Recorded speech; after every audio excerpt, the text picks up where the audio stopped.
আজকের ভিডিওর টপিক হচ্ছে লিঙ্গ মোটা ও শক্তিশালী করার একটা মালিশ মন্ত্র দিব, যেটা দ্বারা মালিশ করলে লিঙ্গ সম্ভব মোটা হবে, শক্তিশালী হবে। একবার দাঁড়ালে আপনি আপনার স্ত্রীর সাথে ঘন্টার পর ঘন্টা সহবাস করতে পারবেন আর ঘুমাবে না, এরকম একটা মন্ত্র। এটা খুব বেশি দিন প্রয়োগ করবেন না, হলে আপনার লিঙ্গ এত বড় হবে যে আপনার স্ত্রীর অসুবিধা হবে।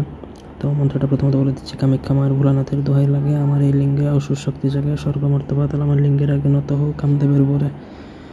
তো এটা হচ্ছে মন্ত্র। আপনি সরিষার তেলের মধ্যে এই মন্ত্র 31 বার বলে 31টা ফু দিয়ে আপনি প্রতিদিন একবার মালিশ করবেন। প্রথম দিন থেকে আপনি বুঝতে পারবেন যে আপনার লিঙ্গ কী পরিমাণে বড় হচ্ছে এবং আপনার শক্তি কত দূর বাড়ছে। আপনি ঘন্টার পর ঘন্টা সহবাস করতে পারবেন এই যদি মালিশটা আপনি করেন। আগে আমার অনুমতি নেবেন, তারপরে এটা প্রয়োগ করবেন এবং এটা বেশি দিন প্রয়োগ করবেন না, তাতে আপনার লিঙ্গ অস্বাভাবিকভাবে বড় হয়ে যাবে এবং কাম শক্তি অতিরিক্ত বেড়ে যাবে। তখন দেখা যাবে আপনার স্ত্রী সেটা আপনি সহ্যই করতে পারবে না। তো একান্ত ব্যক্তিগত কাজে স্ক্রিনে দেওয়া নাম্বারে আমাদের সাথে যোগাযোগ করতে পারেন, ফোনে অথবা হোয়াটসঅ্যাপে। আর আমার অনুমতি নিয়ে তারপরে এই কাজ করবেন। ধন্যবাদ সবাইকে। আল্লাহ হাফেজ।